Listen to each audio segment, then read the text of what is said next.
सुंदर मौका है। सत्संग का आयोजन आज बड़े भाग्य से यहाँ पर हुआ है। अभी बहुत सुंदर सुंदर शब्द आपके सामने बोले गए। हर एक शब्द में बहुत से ऐसी गूढ़ बातें थी जो हमारे आध्यात्म के, हमारे ध्यान के विषय को बहुत आसान करती है। और जो एक बहुत खूबसूरत बात थी वो मैं आपके सामने रखता हूं। एक बात का जिक्र है। एक पंडित जी के यहां नई नई शादी हुई और जो पत्नी थी उसने नियम बनाया कि हमेशा वो अपने पति को भोजन करा के तभी भोजन किया करेगी। एक दिन पंडित जी को काम से कुछ दिनों के लिए घर से बाहर जाना हुआ। जब उन्होंने कहा कि मुझे बाहर जाना है तो पत्नी ने अपनी चिंता बताई कि आप तो जा रहे हो, मेरा नियम टूट जाएगा, मैं अब कैसे भोग लगाऊंगी, मैं कैसे भोजन करूंगी, इसका कुछ समाधान करो। तो पंडित जी कहने लगे तुम एक छोटा सा मिट्टी का स्वरूप बना लो, उसे मेरा स्वरूप मान लेना, पहले उसे भोजन कराना, फिर भोजन कर लेना, समझ लेना कि मैंने भोजन कर लिया। ये कह के वो चले गए। पत्नी ने खूब नियम से वो पालन किया कई दिनों तक। कई दिनों बाद जब पंडित जी वापस आने को हुए, दरवाजा खटखटाया। वो वही समय था जब पत्नी अपने उस मिट्टी के पति को भोजन करा रही थी। और वो कराते कराते बोली कौन है दरवाजे पर। तो पति ने आवाज लगाई। अब वो बड़ी संशय में पड़ गई कि वो भोग लगाए नहीं लगाए, क्योंकि उसे तो पति माना हुआ है, मिट्टी का पति ही सही, भाव पूरा है। पर अगर वो दरवाजा खोलने नहीं जाती है तो जो असली पति है उसका अनादर हो जाएगा। पति बाहर भी खड़ा है, पति का स्वरूप अंदर भी है, क्या किया जाए। ये बात एक बहन ने आकर के महाराज जी से पूछी।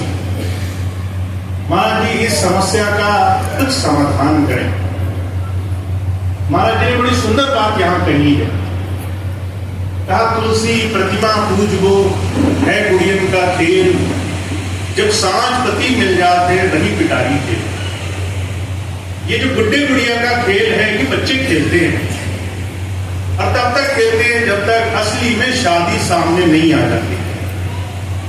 एक बार की कोई लड़की सियानी हो जाए, शादी की उम्र की हो जाए, शादी हो जाए, क्या फिर भी वो गुड्डे गुड़ियों से खेलती है।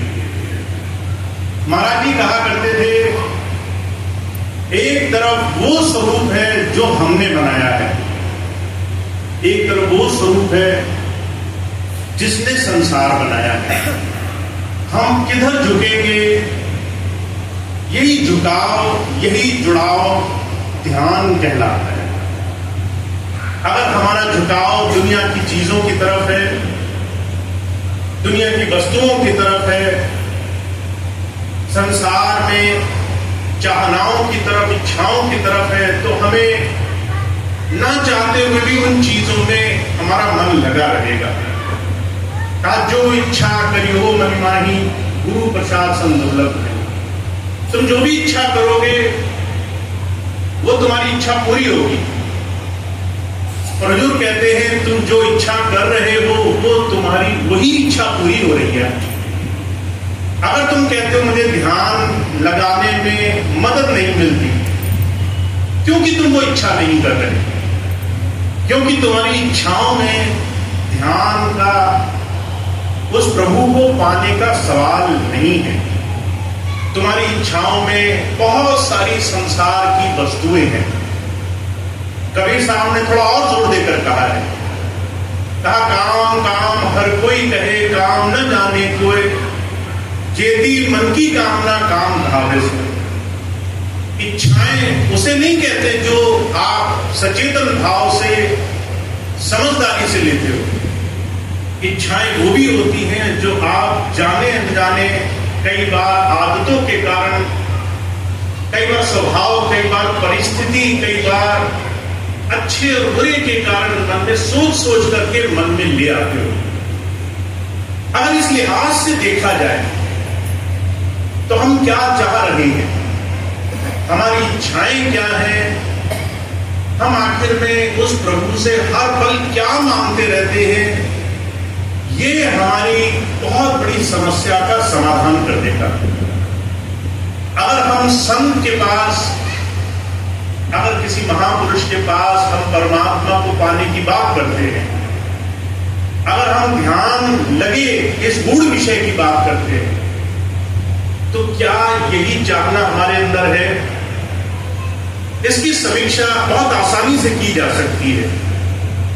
हुजूर कहा करते थे, किसी एक दिन को उठाकर देखो, किसी भी एक दिन को जिसमें तुमने सुबह उठने के बाद से लेकर के मन की तरफ ध्यान देना है। मन ने क्या क्या चाहनाएं करी। कभी मन इस बात से दुखी रहा कि लोग मुझे क्या कहते हैं, ये भी एक चाहना है। कभी मन में निंदा कि लोग मेरी बड़ी बुराई कर रहे हैं। कभी मन में ये बुरा ख्याल कि दुनिया मुझे समझती नहीं। कभी ये ख्याल कि मेरे साथ बहुत बुरा हो रहा है। कभी ये ख्याल कि मैं आगे नहीं बढ़ रहा। हुजूर कहते हैं, आप दुनिया के हर एक आयाम पे 24 घंटे चाहनाएं अपने अंदर से लगा रहे हो। कहा कोई तन दुखी, कोई मन दुखी, कोई चित्त उदास, एक एक दुख सबन को सुखी संत का दास। हमें मन करके चिंताएं लगी हुई हैं, हमें तन करके चिंताएं लगी हुई हैं, शरीर से परेशानियां हैं बहुत सारी। किसी के अंदर चित्त में बहुत उदासी है कि मैं जहां जाना चाहता हूं उससे कोसों दूर हूं। मैं जिस लक्ष्य की तरफ बढ़ना चाहता हूं उस लक्ष्य को तो मैं देख भी नहीं पा रहा। मैं परेशानियों में हूं, उलझन में हूं, तकलीफों में हूं। हुजूर कहते हैं, हम 24 घंटे संसार के चिंतन में लगे हुए हैं। जो नहीं है उससे भी, जो नहीं हो सकता है उससे भी। और ये जो इच्छाएं हैं, ये 24 घंटे जब हम इसका रटन करते हैं तो ये पूरी होने लग जाती है। महाराज जी फरमाया करते थे, बहुत बड़े मनोवैज्ञानिक के पास हो गए और उनसे पूछा कि आपने इतना शोध किया, इतना आपने चीजों का खूब इन चीजों को तौला मौला, चीजों को जानने की कोशिश करी, मन को क्या समझे? तो मनोवैज्ञानिक कहने लगे, हम ये समझे मन दुनिया की सबसे बड़ी शक्तिशाली एक ऐसी ताकत परमात्मा ने इंसान के अंदर लगाई है, जो भी आप इस मन के अंदर रटन लगाओगे वो पूरी जरूर होगी। शायद आज पूरी ना हो। अगर आप कहो कि मैं आज कुछ मांग रहा हूं, वो आज तो नहीं मिलेगी। और जब किसी चीज के रटन में आप लगोगे तो वो आपके स्वभाव का निर्माण करेगी। अगर आप हर वक्त बुराई देख रहे हो तो मन बुराई की तरफ खिंचने लगेगा। मन बुराई की तरह तरह की बातों की तरफ घूमने लगेगा, निंदा चुगली करने लगेगा, लोगों के बुरे ख्याल की तरफ जाने लगेगा। इसीलिए कबीर साहब कहते हैं, कामी का गुरु कामनी, लोभी का गुरु नाम, कबीरा का गुरु संत है नित जपावे नाम। अगर कोई चिंताओं में लगा है तो समझ लो उसने अपना गुरु किसी ऐसे को बना रखा है जो और ज्यादा चिंताओं में लगा रहता है। किसी को काम सता रहे हैं, क्योंकि कामनाएं ही मन का सबसे बड़ा आधार है। जिसके अंदर लालच है, कहीं ना कहीं उसको कोई ना कोई चीज ऐसी सता रही है जिससे वो उन चीजों में उलझा हुआ है। तो वो कहते हैं, आपको अगर कुछ पाना है तो वो पाने का रास्ता बड़ा आसान है। आपको अपनी मन की, अपनी विचार शक्ति की स्थिति को थोड़ा समझना होगा। आपको ये देखना होगा कि आपका सिमरन कहां चल रहा है, आप किन चीजों के ख्याल में लगे रहते हो। क्या दुनिया की तरह तरह की चीजें आपके मन में घर करके बैठी हुई हैं? शहंशाह जी महाराज एक सूफी संत हुए, उन्होंने बड़ा आसान सा एक तरीका बनाया है। कहते चाह गई, चिंता गई, मनवा बेपरवाह। अगर हमारे जीवन में हमें कुछ पाना है तो बड़ी सीधी सी एक चीज है, जो हमारी चाहनाएं हैं उनसे हमारे मन को आराम मिल जाए। जो आज है उससे हम पहले संतुष्ट होना शुरू कर दें। जो आज हमें प्राप्त है, क्या हम उससे खुश हैं? हमें घर मिला है, क्या वो घर हमें खुशी दे रहा है? या हमेशा हमारे मन में लगता है कि इससे बेहतर होता तो अच्छा रहता? आज जो परिवार मिला है, क्या वो हमें खुशी दे रहा है? या ये मन में लगा है कि ये परिवार और ज्यादा अच्छा होता तो हमें और खुशी मिलती? जो आप पैसा कमा रहे हो, क्या उससे संतुष्ट हो? जो आपकी चारों तरफ जीवन में चल रहा है, अपने वर्तमान में आप उस मालिक का शुक्राना अदा कर पा रहे हो या नहीं कर पा रहे हो? तो जो कहते हैं हमारी चाहनाएं तब समाप्त होनी शुरू होती हैं जब जो प्राप्त है, जो हमें मिला हुआ है, हम उसके लिए कृतज्ञ भाव पूरा करना शुरू करते हैं। हमें अंदर से इस बात के लिए धन्यवाद निकलना शुरू हो जाता है कि जो हमें मिला है वो बहुत अच्छा है, वो हमारे जीवन में हमारी इच्छाएं, शक्ति, हमारी ताकत से बहुत ज्यादा ऊंचा है। और इस चीज को हम सिर्फ एक ही कारण से कर सकते हैं। बुजुर्ग कहा करते थे, पहले आपकी चेतना आपके जीवन का सबसे पहला आदर्श होना चाहिए। जिन्हें महापुरुषों के पास आने का मौका मिल गया, पहली चीज क्या करनी है?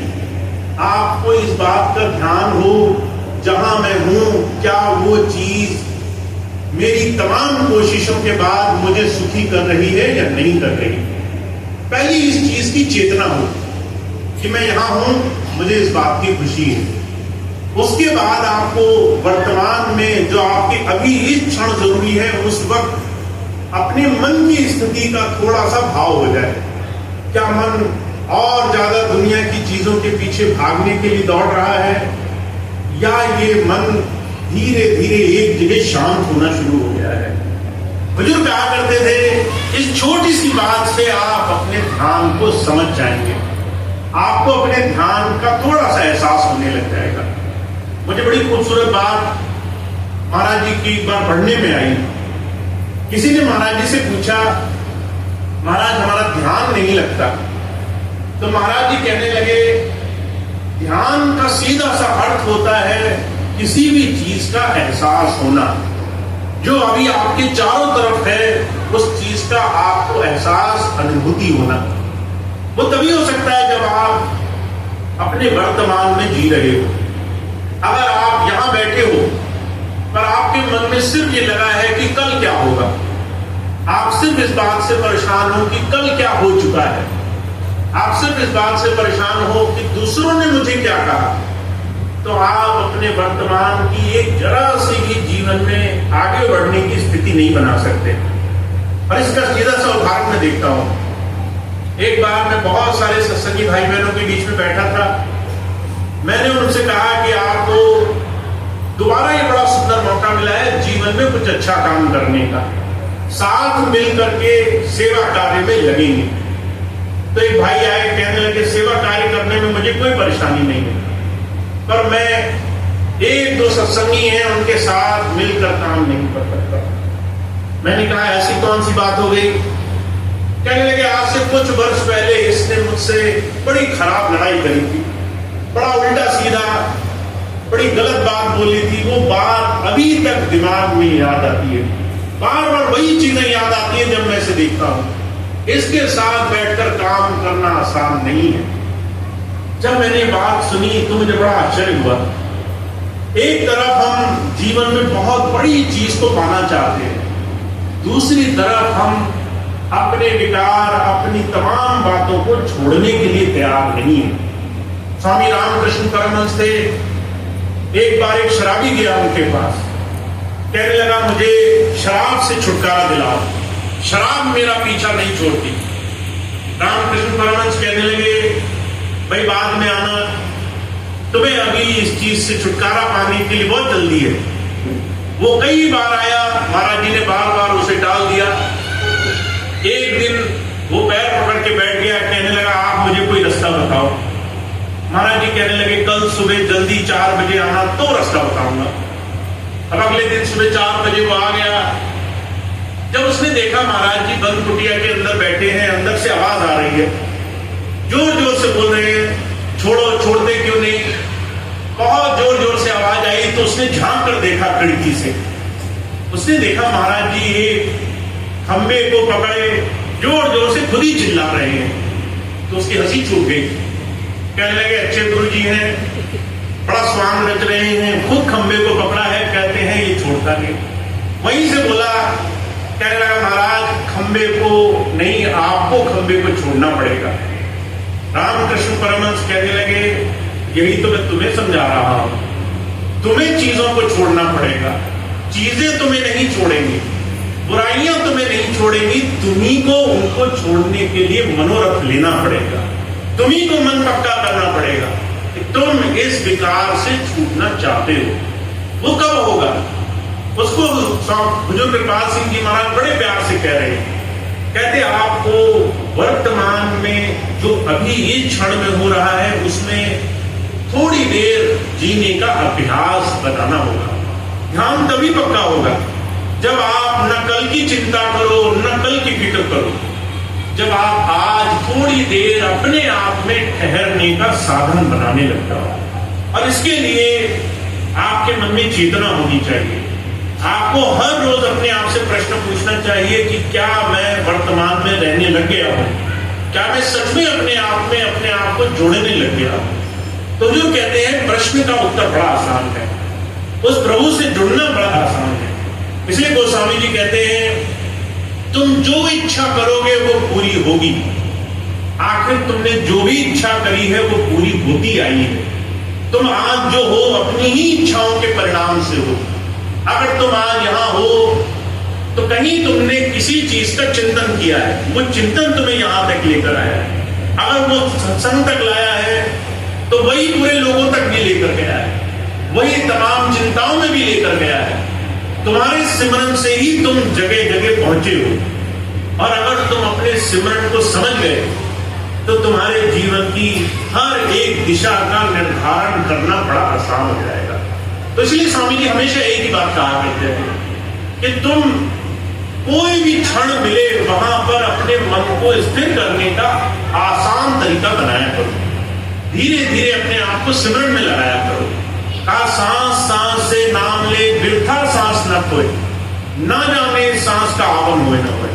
आपके पास 24 घंटे में हजारों सांसें ऐसी हैं जो व्यर्थ में जा रही है। अब आप पूछोगे कैसे?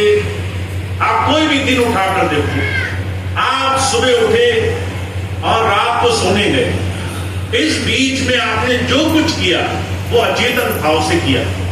बहुत सी चीजें तो ऐसी हैं जिसमें आपको दिमाग तक नहीं लगाना पड़ा।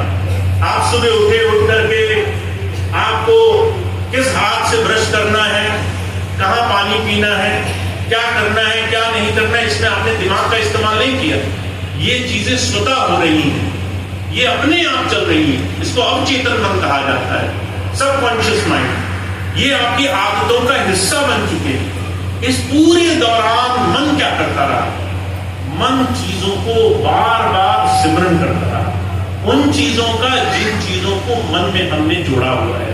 या तो चिंताएं जुड़ी हुई हैं, या संसार की घबराहट है, या कोई इच्छाएं हैं, या कोई कामनाएं हैं। इसीलिए कबीर साहब कह रहे हैं अपने मन को थोड़ा सा गंभीरता से देखो, ये किन चीजों की आदत में लगा हुआ है। और आप पहचान जाओगे कि आप जो पा रहे हो वो आपके सिमरन का ही परिणाम है। अगर आप आज चिंताओं में घिरे हो तो कहीं ना कहीं उसके सिमरन में लगे हो। चिंताओं से छूटना चाहते हो, सिमरन करना छोड़ दो। चिंताओं की बार बार याद करना छोड़ दो, चीजों की फिक्र करना छोड़ दो, लोगों की तरह तरह से अपने मन में याद बसाना छोड़ दो। इसलिए शहंशाह जी महाराज कहते हैं, कहा अगर तुमने अपने जीवन को सही दिशा में ले जाना है तो कहते तुम्हें अचिंत बनना पड़ेगा, तुम्हें अपने मन को पकड़ना पड़ेगा। 24 घंटे में इस मन को जहां खाली देखो, इसे उस सही सच्चे नाम के सिमरन से जोड़ो, इसे अपने आप की तरफ जोड़ो, इसे धीरे धीरे बचाते चलो, चाहे 2-2 मिनट का समय मिले, चाहे 4-4 मिनट का समय मिले। अब अगर आप लिहाज से देखें तो बुजुर्ग कहा करते थे आपके पास बहुत समय है। कोई खाना बनाता है मन से खाली रहता है, कोई खाना खाता है मन से खाली रहता है, कोई खाली बैठा है तो भी मन खाली है, कोई काम कर रहा है तो भी मन खाली है। 1000 लोगों में कोई एक व्यक्ति ऐसा होगा जो मन से 24 घंटे किसी काम में व्यस्त रहता होगा। बुजुर्ग कहा करते थे 95% इस शरीर को अवचेतन मन से जोड़ दिया गया है। सारी चीजें आदतों से चल रही हैं। आपने कोई चीज करी, 30 दिन बाद वो चीज आपकी आदत का हिस्सा बन जाएगी।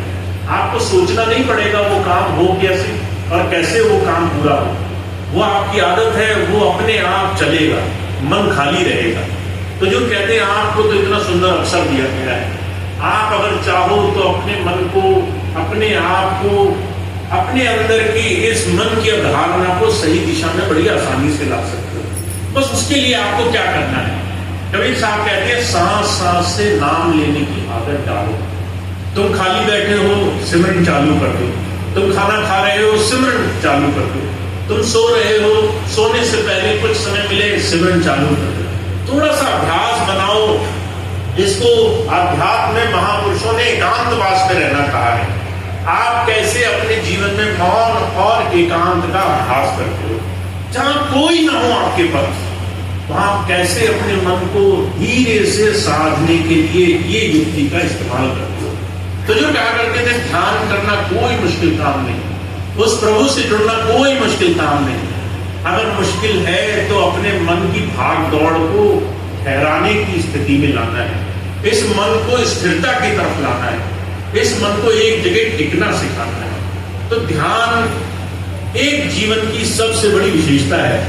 और हजूर एक बड़ी सुंदर बात कहा करते थे। एक बार किसी मनोवैज्ञानिक ने उनसे पूछा जीवन की सबसे सुंदर चीज क्या है, तो महाराज जी कहने लगे ध्यान जीवन की सबसे सुंदर चीज है। तो उसने पूछा ऐसा क्यों? महाराज जी कहने लगे बिना ध्यान के तुम कुछ भी नहीं कर सकते, तुम हर एक चीज ध्यान से करते हो। अगर तुम घर में ध्यान दोगे घर अच्छा हो जाएगा, अगर बच्चों पे ध्यान दोगे बच्चे सध जाएंगे, अगर तुम व्यापार पर ध्यान दोगे व्यापार अच्छा हो जाएगा।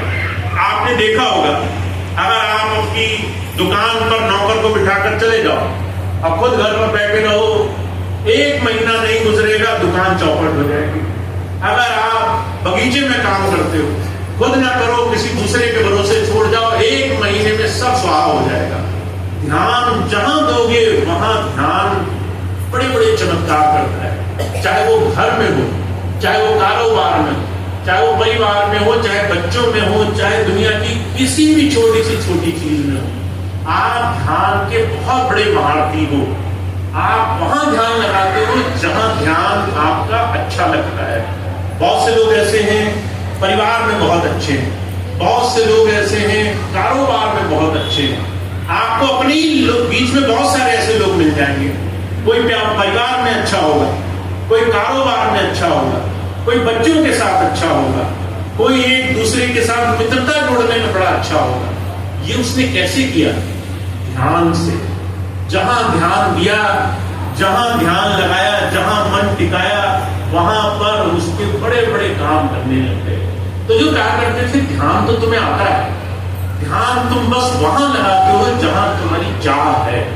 और तुम्हारी चाह, तुम्हारे जहां विकास है जीवन में, वहीं पर तुम्हारे विकास का, वहीं अच्छाई का सबसे ऊंचा साधन है।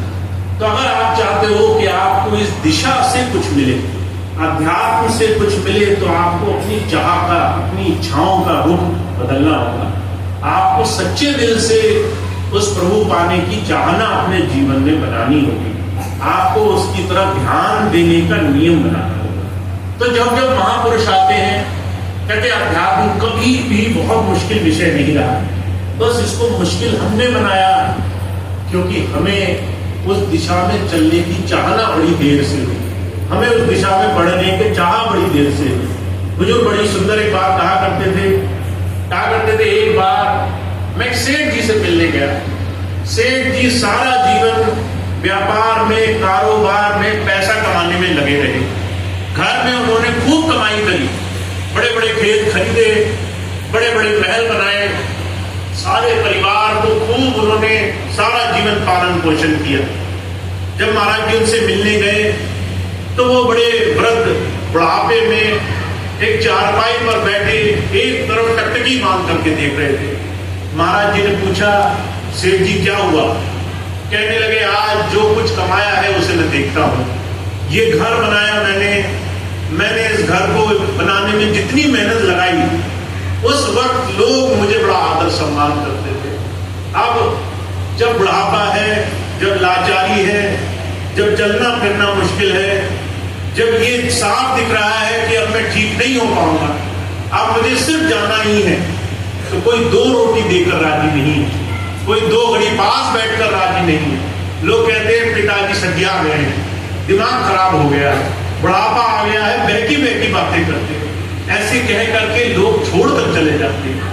मैं ही देखता हूं, आज मैंने जिसके लिए सारा जीवन दे दिया, वो सारे लोग मिलकर के सिर्फ मेरी बनाई वस्तुओं से प्रीति करते हैं। उन्हें सिर्फ इस बात से फुर्सत है कि पिताजी मेरे नाम दस्तावेज लिख जाएं, कागज मेरे नाम कर जाएं, जमीनें जायदाद मेरे नाम कर जाएं, चीजें मेरे नाम कर जाएं, पर किसी को 2 मिनट मेरे पास बैठने की फुर्सत नहीं। वो कहने लगा, महाराज जी से मुझे इस बात का दुख है, ये बात मुझे बड़ी देर से समझ में आई।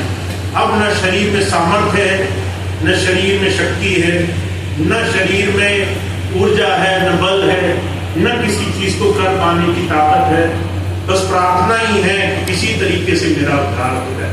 तो जो कहा करते थे, ये बात संत हमें और आपको समझा देना चाहता है। दुनिया कितनी ही चकाचौंध से भरी क्यों ना हो, एक दिन सबके जीवन में ऐसा आएगा, जो कुछ भी आपने किया और जिसके लिए किया, वो दोनों ही चीजें सिर्फ वस्तुओं से ही संबंध रखेंगी। उस वक्त आपको अगर ये एहसास हो कि जीवन गलत जगह खर्च कर दिया, तो आपको उस चीज के लिए कुछ अभी से करना शुरू कर देना है। तो जब संत आते हैं, सिर्फ इसी बात को समझाने आते हैं कि ध्यान का बड़ा महत्व समझो। इस ध्यान को जहां जहां लगा रहे हो वहीं फल रहा है। अगर इसी को थोड़ा सा निकाल कर अपने मालिक में लगा दो, अगर उस प्रभु चेतना में लगा दो, अगर अपने अंदर बैठे उस प्रभु भेद को जानने में थोड़ा सा समय दे दोगे, तो कुछ घाटा नहीं होगा। 24 घंटे में अगर तुमने आधा घंटा दे दिया, अगर तुमने 1 घंटा दे दिया, तो वो तुम्हारे जीवन को बनाएगा, तुम्हारे जीवन का निर्माण करेगा। तो ऐसे साधन में जीवन लगाओ, ऐसी जगह जीवन जोड़ो, ऐसे भेद को जानने के लिए कुछ समय खर्च करो, जिससे तुम्हें अपने जीवन में आगे बढ़ने का रास्ता दिखाई दे, उस प्रभु से जुड़ने का सही मायनों में विकास दिखाए। तो गोस्वामी जी एक ही बात कह रहे हैं, कहते भाई एक तो प्रतिमा है, एक मूर्ति है, एक मिट्टी का माधव है, जिसको हम तब तक पूछते हैं जब तक असली माधव दिखाई नहीं देता। और कह रहे हैं एक अंदर का प्रभु है, जो हर वक्त, हर पल, हर घड़ी जीवंत है, तुम्हारे अंग संग है। तुम्हें बस ये निर्णय करना है तुम्हें किसके सहारे जीवन गुजारना है। एक तरफ उस तरफ जहां पर सिर्फ तुम भोग चढ़ाओगे तो काम चलेगा, एक वो जो सबको दे रहा है उससे जुड़ जाओगे तो तुम्हारा जीवन बनेगा। तो तुम्हें सिर्फ ये निर्णय करना है तुम कहाँ जीवन खर्च करोगे, तुम कहाँ जीवन लगाओगे, जिससे तुम्हारे जीवन का सार तुम्हें जीवन में समझ में आएगा। तो महाराज जी इसी बात को कह रहे हैं, हमने सिर्फ इस बात को समझना है कि हमारे जीवन में हम क्या ऐसा करने लग जाए, क्रियाशीलता ऐसी क्या हो जिससे जीवन में हम इस अध्यात्म की तरफ बढ़ते हुए नजर आए। हमारे जीवन के अभ्यास ऐसे होने चाहिए, हमारे जीवन की कोशिश ऐसी होनी चाहिए जिससे हम अपने जीवन में उस प्रभु की तरफ जुड़ते हुए नजर आए। तो इतनी बात हमेशा अध्यात्म कहता है, संत मत सिर्फ इतनी बात समझाता है कि जो सुना है उसे आप जीवन में अपनाओ। चाहे 100 में से 1 बात अच्छी लगे, उसको जीवन में अपनाओ। चाहे वो कहीं से भी शुरू होती हो, चाहे आपके विचार से शुरू होती हो, चाहे आपके चिंतन से शुरू होती हो, चाहे आपकी आदतों को बदलने से शुरू होती हो, चाहे आप मन में संकल्प लो कि आज मैं अपनी छोटी सी आदत बदलूंगा, आज मैं जब खाली रहूंगा तो धीरे से मन को एकांत में लाने की कोशिश करूंगा, मन को सिमरन से जोड़ने की कोशिश करूंगा, मन की भाग दौड़ कम करने के लिए 2 मिनट कोशिश करूंगा। तो महाराज जी कहते हैं अध्यात्म सिर्फ एक बात कहता है, आप जो सुना है उसे करो, जो अभी तक सीखा है उसे अभ्यास करके देखो। अभ्यास करना अपने आप में एक अलग ही लड़ाई है। बुजुर्ग कहते हैं कि सूरमा का रण में जूझना घड़ी एक का काम, नित उठ मन से जूझना बिन खांडे संग्राम। इसे आसान मत समझना कि तुमने ये बात आज अगर सत्संग में समझ ली तो आगे का रास्ता बड़ा आसान है। अपना मन ही तुमसे लड़ाई लड़ेगा। जब रोज सुबह आंख खोलोगे तो मन कहेगा थोड़ा और सोते, थोड़ा और आलस मनाते, थोड़ा और पड़े रहते इस संसार के भोगों में। ये मन ही तुम्हारा दुश्मन बना रहेगा। ये मन ही तुम्हें रोज कहेगा तुमने जो संकल्प लिया वो पूरा मत करो, तुमने जो व्रत लिया वो पूरा मत करो, तुमने जो गुरु जी से एक वादा किया वो पूरा मत करो। ये रोज की लड़ाई को आपको हराने के लिए हर संभव प्रयास करेगा। तो इसे आसान मत समझना। जो समझा है उसे करने में भी एड़ी चोटी का जोर लगेगा। हर रोज जब उठोगे तो मन हर रोज तुम्हारी इच्छा शक्ति को जांचेगा। हर रोज तुमसे पूछेगा आज भजन करना है या सोना है, और आप हर बार गिरते गिरते बचोगे, हर बार उलझते उलझते बचोगे, हर बार मन में फंसते फंसते बचोगे। और हुजूर कहा करते थे जिसने संकल्प पक्का किया है, जिसने मन में ठान रखा है कि मैंने इस काम को करना है। जो है रामायण में कहा जाता है, हनुमान जी सिर्फ एक बात कहा करते थे कि राम काज कीने बिना मोह नहीं निष्ठा। मुझे तो सिर्फ अपने प्रभु का काम करना है, उससे पहले आराम नहीं करूंगा मैं। तो जो कहा करते थे यही वो गुरु जी का काम है। रोज उठो, मन कहेगा थोड़ा आलस मनाओ, तुम संकल्प का ध्यान रखना, तुम अपने वचन का ध्यान रखना। जो वचन तुमने मन में दिया है उसको पूरा करने के लिए कुछ भी करना, पर उस वचन को टूटने मत देना। अगर तुमने ऐसा कर लिया तो जो कहा करते थे जैसे बूंद बूंद करके घड़ा बन जाता है, जैसे छोटे छोटे कतरे से बड़े बड़े साधन पूरे हो जाते हैं, ऐसे तुम्हारी छोटी छोटी कोशिशों से तुम्हारा मन तुम्हारे काबू में आने लग जाएगा, तुम्हारा नाम इकट्ठा होने लग जाएगा, तुम्हारा सिमरन पक्का होने लग जाएगा, तुम्हारा ध्यान लोगों के बीच में भी उस प्रभु से जुड़ने लग जाएगा। तो ये बहुत बड़ी संतों महापुरुषों की देन है। वो जीवन देते हैं ताकि इस अभ्यास को हम कर सकें। तो हमारे और आपके पास तो बहुत सुंदर साधन है।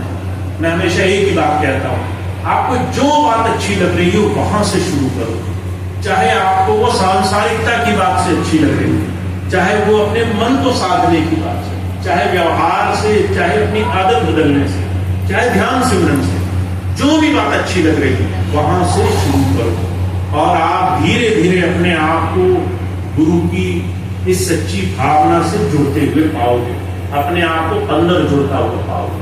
तो हमारे लिए अभ्यास हमारे जीवन का एक बहुत बड़ा साधन होना चाहिए। तो आप बहुत भाग्यशाली हैं, आपको ये मौका मिला है कि आप अपने जीवन को इस चुनाव के सहारे सही दिशा में जोड़ते चलें, हर रोज इस मन की लड़ाई को जीतते चलें। तो आज इसी साधन को आधार बनाइए, कैसे हम अपने आप को गुरु की दिशा से, कैसे गुरु के दिए हुए ज्ञान से जोड़ने के लिए रोज प्रयास करते हैं, उस दिशा में जुड़ने का प्रयास करते हैं। तो इतनी बात कह के मैं अपनी बात समाप्त करूंगा।